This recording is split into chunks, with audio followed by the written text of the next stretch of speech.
বন্ধুরা, আমাদের মনে অনেক সময় প্রশ্নটা জাগে যে বাসি পোশাক পরে স্নান না করে কি পুজো দেওয়া যায়, ঠাকুরের ভোগ রান্না করা যায়?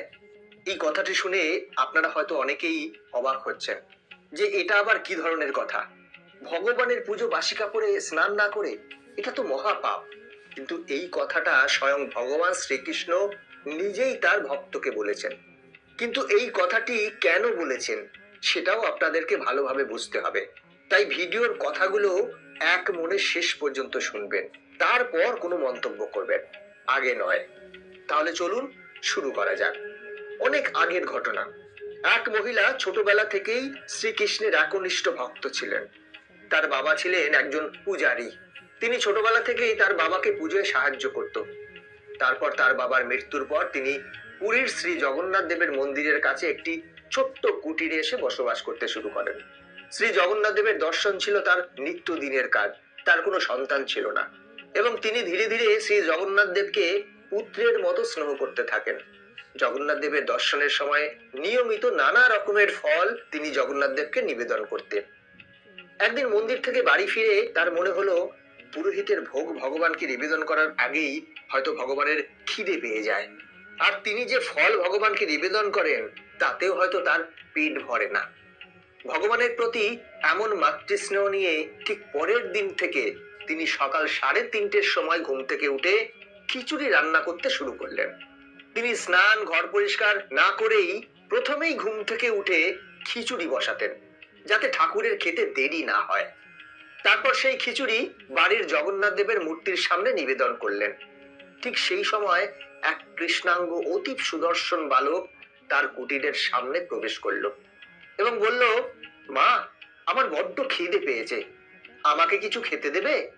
এবার সেই মহিলা অপলক দৃষ্টিতে তাকিয়ে রইলেন সেই বালকের দিকে। তারপর তাড়াতাড়ি ঘরে গিয়ে তার জন্য একটি আসনের ব্যবস্থা করলেন। কিন্তু তিনি মনে মনে ভাবছিলেন যে এই বালককে সে কি খেতে দেবে। তখন হঠাৎ তার মনে হলো শ্রী জগন্নাথ দেবকে নিবেদিত ভোগ এই বালককে খেতে দেওয়ার কথা। তিনি তাই করলেন।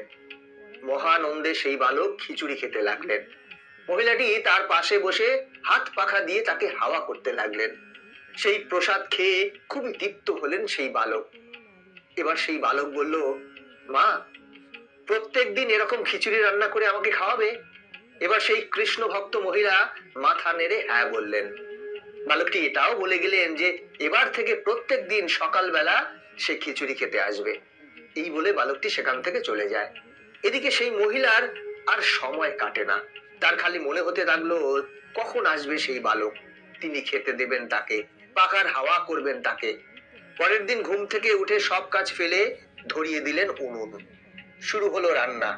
ভগবান জগন্নাথ দেবকে প্রার্থনা করে বলে, ঠাকুর, রান্নাটা যেন খুব ভালো হয়। তোমায় নিবেদন করব প্রথমে, তারপর বালকটিকে দেব প্রসাদ হিসেবে। যেন সেই বালকটি আজকে অবশ্যই আসে ঠাকুর। শুধু 2 চোখ ভরে দেখবেন তাকে, তার সেবা করবেন, এতেই তার সুখ। গুনগুন করে তিনি ভগবান জগন্নাথ দেবের নাম জপ করে চলেছেন। শ্রী জগন্নাথ দেবকে প্রসাদ নিবেদন শেষ হতেই হাজির হলো সেই বালক। বালকটিকে দেখে যেন তার ধরে প্রাণ এলো। আসন পেতে বসালেন তার পাশে, তাকে ভোগ খেতে দিয়ে পাখার হাওয়া করতে লাগলেন। তিনি বালকটিকে প্রাণ ভরে দেখতে লাগলেন। কি মিষ্টি তার মুখখানা। তৃপ্তি করে খাওয়ার পরে বালকটি বলল, এবার আমি আসি। এই বলে সে প্রস্থান করতেই যাবে, ঠিক সেই মুহূর্তে সেই মহিলা তাকে স্নেহভরা গলায় বলল, কাল আসবে তো বাবু? বালকটি তখন বলল, হ্যাঁ, আসবো। এরপর থেকে সেই মহিলার প্রত্যেক দিনের কাজ হচ্ছে সকালে ঘুম থেকে উঠেই খিচুড়ি রান্না করা এবং জগন্নাথ দেবকে ভোগ নিবেদন করা, তারপর বালকটিকে খেতে দেওয়া। এরপর সারা দিনটা কাটে তার খিচুড়ির নানা রকম জিনিসপত্র জোগাড় করতে, উনুনের জ্বালানি এসব সংগ্রহ করতে। দিনের পর দিন এভাবেই কেটে যাচ্ছে। সারাদিন বালকটির উজ্জ্বল দীপ্তমান মুখ তার চোখের সামনে ভাসতে থাকে। তার ধ্যান জ্ঞান হলো খিচুড়ি রান্না করা। সেই বালকটির সেবা করে তিনি মনে পরম শান্তি পান। এভাবেই চলতে থাকে। এর ফলে দীর্ঘদিন ধরে তিনি জগন্নাথ দেবের মন্দিরে যাননি। একদিন মন্দিরের প্রধান পুরোহিত তার সাথে দেখা করতে এলেন তার বাড়িতে। তিনি জিজ্ঞাসা করলেন, এখন কেন মন্দিরে যাও না তুমি? এরপর মহিলা কথায় কথায় তার সারা দিনের কাহিনী বললেন। স্নান না করে ধোয়া পোশাক না পরে শ্রী জগন্নাথ দেবকে প্রসাদ দেওয়ার কথা শুনে মন্দিরের প্রধান পুরোহিত অত্যন্ত অসন্তুষ্ট হলেন।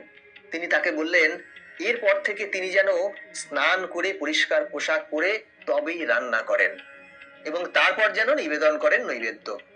এতদিন বাসি কাপড়ে রান্না করে নৈবেদ্য নিবেদন করেছিলেন জগন্নাথ দেবকে। এটা অনুচিত হয়েছে ভেবে তিনি মনে মনে খুব কষ্ট পাচ্ছিলেন। তিনি খুব দুঃখিত ছিলেন, মনে মনে ক্ষমা প্রার্থনা করছিলেন জগন্নাথ দেবের কাছে। পরের দিন তিনি ঘুম থেকে উঠে ঘরদোর পরিষ্কার করে স্নান করে পরিষ্কার পরিচ্ছন্ন জামা কাপড় পরে রান্না বসালেন।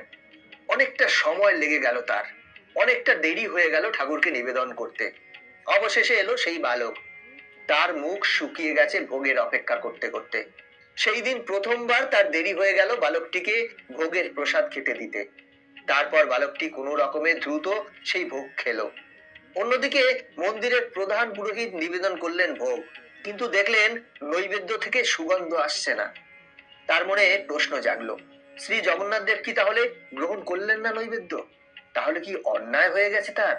এইসব ভেবে মন্দিরের প্রধান পুরোহিত শ্রী জগন্নাথ দেবের কাছে বারংবার ক্ষমা প্রার্থনা করতে লাগলেন। অবশেষে তিনি দেখলেন জগন্নাথ দেবের মুখে লেগে রয়েছে খিচুড়ি। ধ্যানে বসলেন তিনি, সব জানতে পারলেন। ধ্যান থেকে উঠে ছুটলেন সেই কৃষ্ণ ভক্ত মহিলার বাড়ি, সব খুলে বললেন তাকে। এটা শুনে খুব চমৎকৃত হলেন সেই মহিলা। আনন্দ তখন তার দু চোখে আর ধরে না, তার দু চোখে আর ধরে না। তাহলে বালকটি কি শ্রী জগন্নাথ দেব নিজেই ছিলেন? আনন্দে তার দু চোখে জল চলে আসে। পূজারীদের অনুরোধে এরপর থেকে প্রত্যেক দিন তিনি সকালে উঠে মন্দিরে রান্নাঘরে গিয়ে বানাতেন সেই ভোগ। তারপর তিনি নিবেদন করতেন শ্রী জগন্নাথ দেবের উদ্দেশ্যে। বালক ভোগে একটি গুরুত্বপূর্ণ পদ হচ্ছে খিচুড়ি, আর এই মহিলার নাম হলো কর্মাবাই এবং তার খিচুড়ি প্রসিদ্ধ হলো কর্মাবাইয়ের খিচুড়ি নামে। বাকি জীবন তিনি শ্রী জগন্নাথ দেবের খিচুড়ি রান্না করেই কাটিয়ে দেন। তিনি খুব অল্প বয়সে মারা যান 1634 সালের 25শে জুলাই। মন্দিরের অদূরেই তিনি সমাধিস্থ হন। তার মৃত্যুর সময় জগন্নাথ দেবের চোখ থেকে অশ্রুর ফোঁটা ঝরে পড়তে দেখেন পুরীর রাজা এবং প্রধান পূজারী। শ্রী জগন্নাথ দেব সেই দিন রাতে তাদের স্বপ্নে আসেন এবং বলেন অতীব প্রিয় কর্মাবাই প্রয়াত হয়ে তার মধ্যে মিশে গেছেন, কিন্তু এখন কে তাকে খিচুড়ি খাওয়াবে? ভগবান দুঃখ প্রকাশ করেন।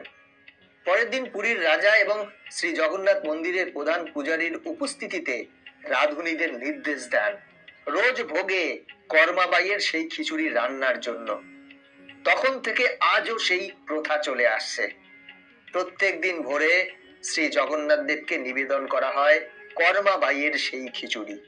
আজও যখন পুরীর সেই জগন্নাথ মন্দিরে রথযাত্রা হয়, তখন রথের চাকা জগন্নাথ দেবের ভক্ত কর্মাবাইয়ের সমাধির সামনে এসে থেমে যায়। কিছুতেই সেই চাকা নড়ানো যায় না। সবাই বলেন শ্রী জগন্নাথ দেব তখন নিজের প্রিয় ভক্ত কর্মাবাইয়ের সঙ্গে দেখা করতে যান। কিছুক্ষণ পর রথের চাকা আবার নিজে থেকেই ঘুরতে শুরু করে। বন্ধুরা, এমন ভক্তি যাদের থাকে তারাই ঈশ্বর দর্শন করতে পারে। কর্মাবাই কতটা ভালোবাসতেন শ্রী জগন্নাথ দেবকে এবং কতটা স্নেহ করতেন, তার এই অপার ভক্তির কারণেই ভগবান তার বাড়িতে এসে খাবার গ্রহণ করতেন। বন্ধুরা, ভিডিওটা কেমন লাগলো কমেন্ট করে জানাবেন। এই চ্যানেলে নতুন হলে চ্যানেলটি সাবস্ক্রাইব করে বেল আইকনটি প্রেস করে রাখবেন পরবর্তী ভিডিও দেখার জন্য। ভালো থাকবেন, সাথে থাকবেন।